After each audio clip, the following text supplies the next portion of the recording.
So my question is, there has been a lot of occurrences in the West for people burning the Quran. And I just want to know that what should be our feelings, and if we have to, because I live in the West.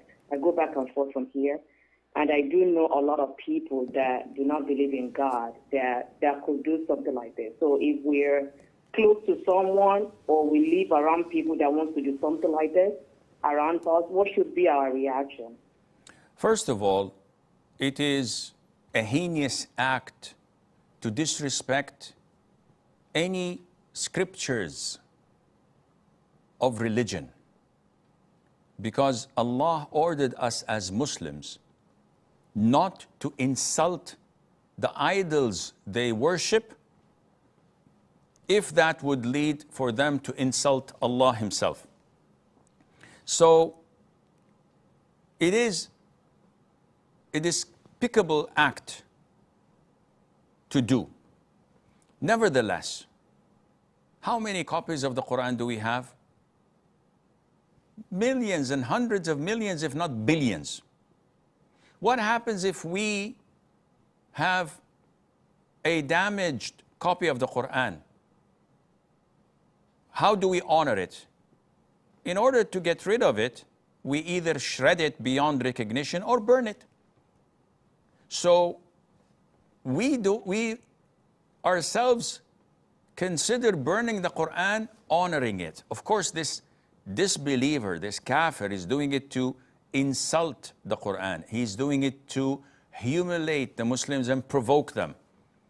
If you listen to what he's doing and start marches and protests and burning shops and attacking the police force, you're falling into his trap and you're playing his game and you're achieving his objectives.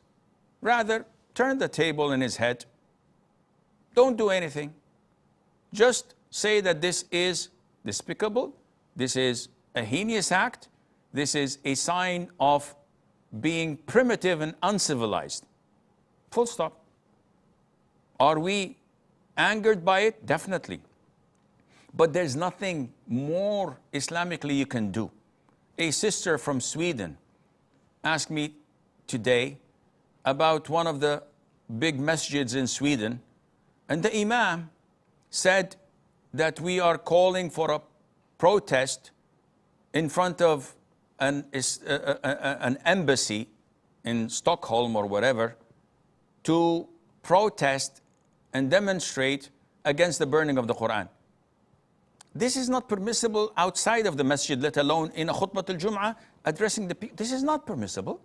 This is un-Islamic. But this is the type of quote-unquote scholars they have in the West who are hand-picked. And this is what they teach. So you can imagine what would be the result.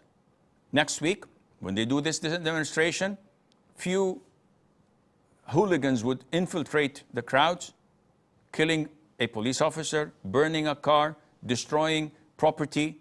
And who would be blamed? The Muslims. In the parliament, it would backfire and everybody would call, curb the adhan, don't let young women wear the hijab, ban the masjids, don't let them come, it has to be supervised, no teachings of Islam. Because of what? So-called hot-blooded person came, we have to demonstrate, we have to do. Akhi, it's un-Islamic. But they don't know. Ignorant people were made to be representative of Islam, to lead the crowds without knowledge. And this is our problem in the Muslim world.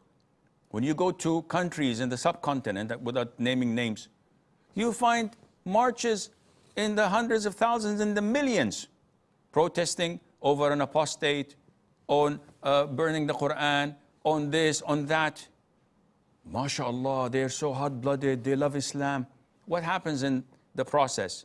The poorest country in the world, though it can be one of the richest with their natural resources, but the corruption in the government, in the parliament, in the ministries, in the businessmen, in the Islamic leaders, They divided the whole nation. Demonstrations, demonstration, oppositions, demonstration, the government authority, demonstration. Go to the street, kill, loot, do whatever you want. We'll justify it, but stay asleep.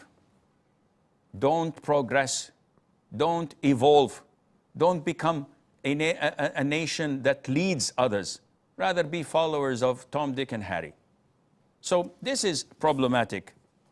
Hate it, denounce it, but don't do anything that Islam does not permit, and Allah knows best.